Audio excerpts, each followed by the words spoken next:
Olá, boa tarde amigos. O meu nome é Virgílio Guerreiro e estou a transmitir para a minha página pessoal do Facebook e do YouTube. Espero que estejam bem de saúde nesta altura de Covid-19, ainda em fase de confinamento.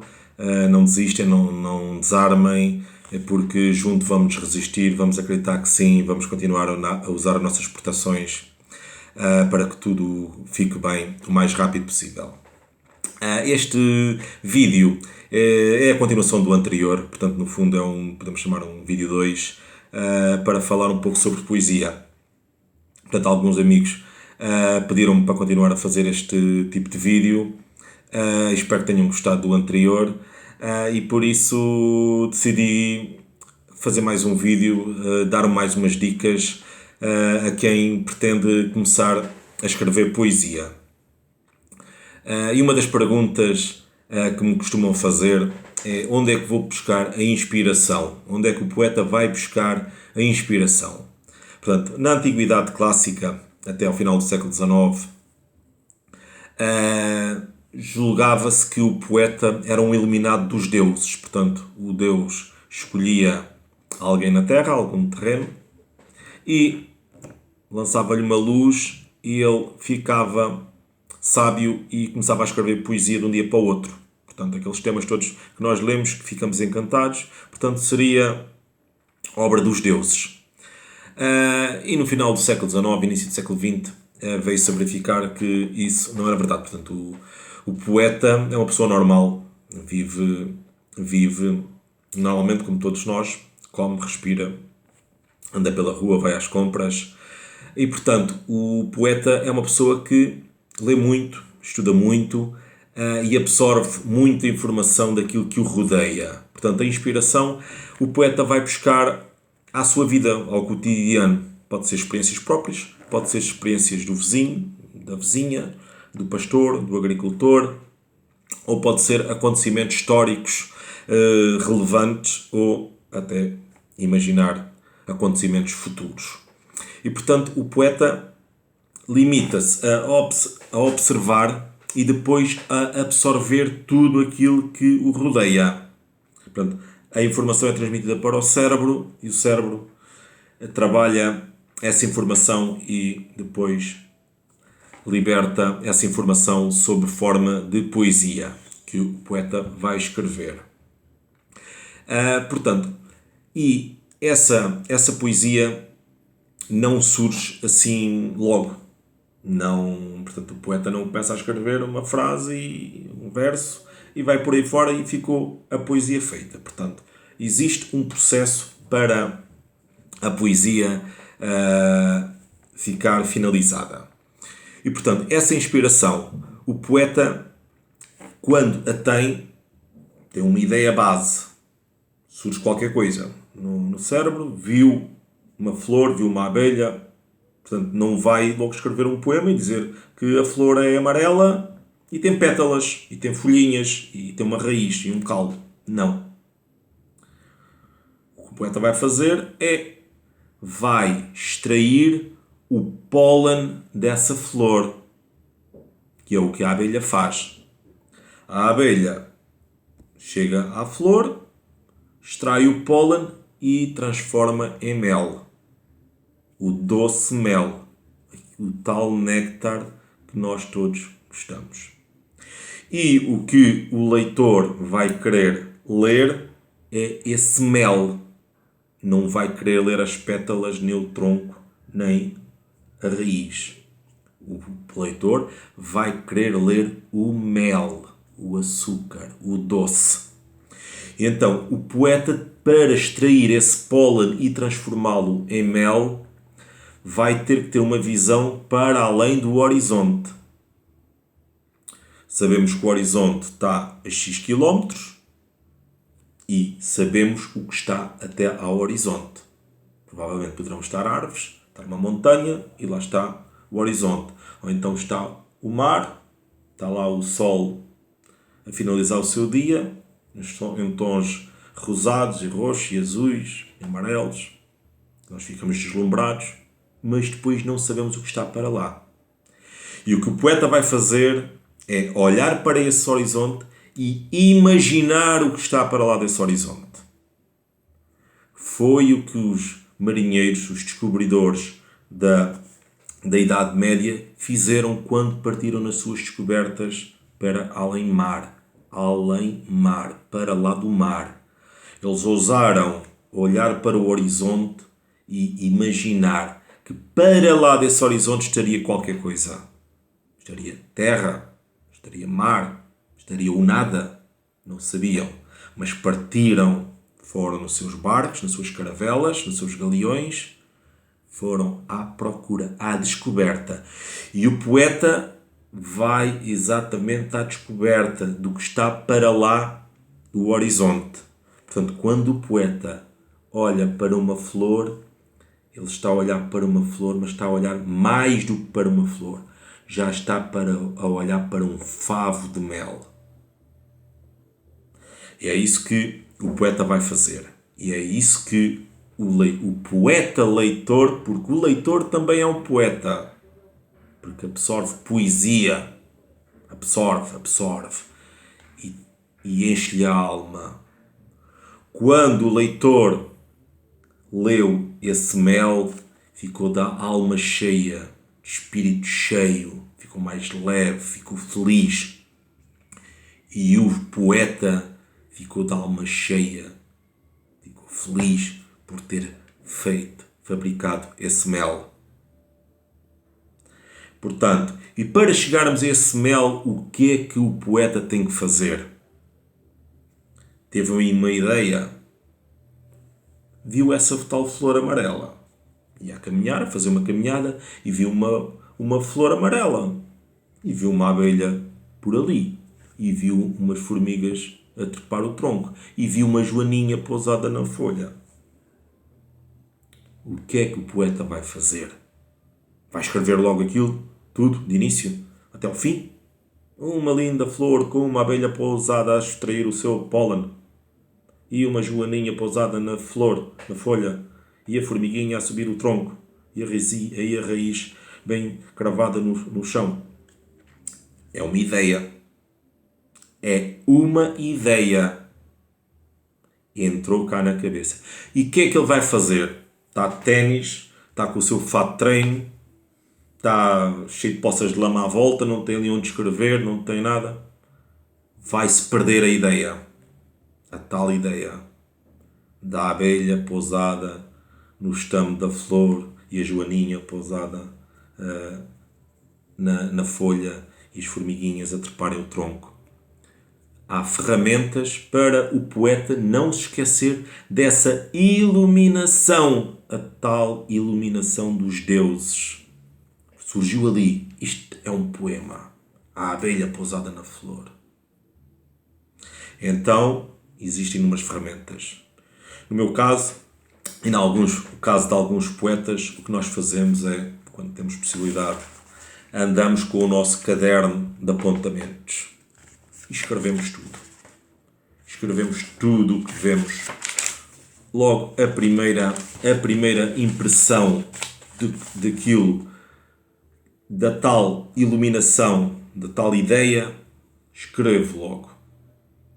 Escrevo. Já não me vou esquecer. Passado uma hora, quando chegar a casa, já não me esqueci daquilo que eu vi, daquilo que me veio a ideia de que poderá ser um potencial poema. Não ter um caderno, não ter uma caneta. Toda a gente anda com um telemóvel atrás. Tem um bloco de notas, depois escreve. Tenho aqui inúmeros apontamentos. Por exemplo, posso ler um aqui, que nem sequer estão acabados. São ideias. A tal iluminação. Descobri que não existe Pai Natal, nem o Menino Jesus nasceu em Paris, meia nas chaminés e prendas, meias e cuecas, que ricas prendas, que jeito dão, em tempos de fartura parca, em tempos de comer água quente com pão, a sorda de alho, quero eu dizer. Foi uma ideia que eu tive, ainda não publiquei nada sobre isto. Por exemplo, tenho na garganta um nó que como uma mói e remói e destrói todos os meus pensares e afasta-me. Todos os dias eu morro um pouco, cada dia que passa eu morro um pouco, hoje sinto-me um pássaro cansado. Não sei se isto dará algum poema, mas está aqui. Um dia qualquer posso vir buscar e está aqui. Portanto, temos uma ideia. não estamos num local propício a escrever um poema do início ao fim, andamos com o nosso bloco de apontamentos, andamos com o nosso telemóvel.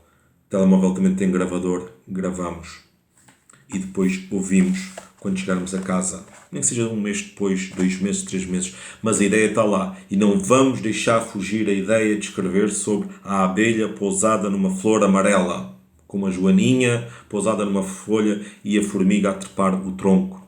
E à volta estavam muitas poças de lama. Dará certamente um bom poema. E essa é a base de tudo. Apontar as nossas ideias. Apontar as nossas ideias. Uma frase, 2 frases, 3 frases. E só depois é que vamos então começar a escrever o poema. Se estivermos em casa e temos essa ideia, pois muito bem, estamos com tempo, temos um computador, temos um caderno à mão e podemos começar ali a escrever. Mas uma coisa também é fundamental, é que, imagine, fazemos um verso, um poema composto por 4 versos, 4 estrofes e terminamos, passado 1 hora. Não o vamos publicar. Não o vamos publicar. No dia seguinte, vamos agarrar nesse mesmo poema, vamos voltar a lê-lo e vamos dar uns retoques, caso seja necessário. Mas não o vamos publicar. Não o vamos publicar. Passado outro dia, passado 2, 3, 4, 5 dias, um mês, voltamos a olhar para esse poema com um olhar crítico. Aí sim, já estamos a olhar com um olhar crítico. Fui eu que escrevi isto a semana passada. Fui eu que escrevi isto o mês passado. Esta palavrinha aqui não soa bem. Se levasse outra palavra, se a substituísse por outra palavra, se calhar ficaria melhor. Esta rima não está muito boa. Aquela, está perfeito. Muito bem, hoje é dia de publicar. Estou a falar em publicar porque hoje, com o advento das redes sociais, o Facebook, o Twitter, o Instagram, publica-se logo. Mas penso que é um erro e amigos meus que também escrevem poesia e prosa também partilham dessa mesma opinião. Escrever a ideia, escrever uma base do poema, ler, reler, guardá-lo. No dia seguinte, voltar a ler, substituir aqui, substituir ali. Passado uma semana, 15 dias, um mês, sim senhor, estamos felizes com aquilo que escrevemos, então publicamos. Se calhar passado um ano vamos voltar a olhar para esse poema, não era grande coisa, não era bem isto que eu queria. Mas o fundamental aqui é que não devemos desvirtuar aquilo que escrevemos, a nossa ideia inicial. Porque depois temos o tal conceito do poeta que escreve com a alma. Escreve com a alma. E o facto do poeta redigir o seu poema e posteriormente ler e corrigir não significa que não está a escrever com a alma. Que o poema já não tem a tal alma, o tal espírito. É falso. O poema tem a sua alma, desde que nós não o desvirtuemos. Portanto, temos a ideia base. A flor amarela, a abelha, a joaninha, a formiga, a raiz e as poças de lama. Essa ideia está lá toda. Foi aquilo que nós vimos naquele dia, foi aquilo que nós sentimos. O que fomos substituir foi algumas frases. Recordam-se do vídeo anterior? Sentido conotativo. Utilizar recursos estilísticos. Utilizar recursos estilísticos. Embelezar o poema. E é isso que o poeta vai fazer. Vai embelezar o poema. Porque o construtor, quando constrói uma moradia, um prédio, constrói os pilares, constrói as paredes, reboca as paredes, está o prédio construído. Não está. faltam os azulejos, faltam os mosaicos, ainda não está. Já fez mais qualquer coisa. E depois o que falta? Vir o proprietário e embelezar o apartamento. Um quadro aqui, uma jarra ali, uma carpete ali. Embelezar. O prédio, o apartamento, perdeu a sua alma. Ganhou alma. Ganhou beleza, espírito e identidade. É isso que o poeta vai fazer. Vai procurar a identidade da ideia que teve inicialmente. A flor amarela, a abelha, a joaninha, a formiga, a raiz, as poças de lama. E no final, o que é que o poeta vai extrair? Vai beber o mel doce.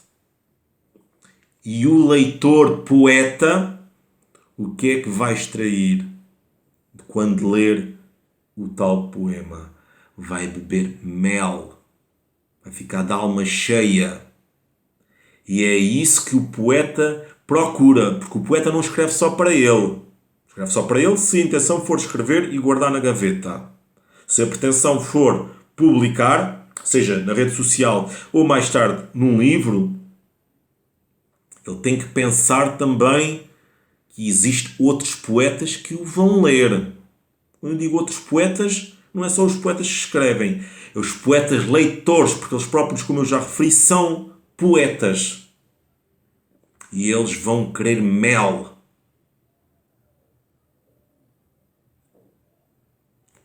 Ler, ler, ler. Reler, reler, compreender, compreender. Escrever, escrever, escrever. Escrever poemas, escrever prosa. Escrever. As ideias, reter as ideias na cabeça. Reter as ideias num bloco de apontamentos. Reter as ideias num telemóvel, celular, como chamam no Brasil. E depois começar a redigir. Redigir, escrever. E depois voltar a ler. Voltar a corrigir. Voltar a ler e no fim beber o mel. Saúde. Espero que tenham gostado do vídeo. Até à próxima. Cuidem-se. Juntos vamos vencer.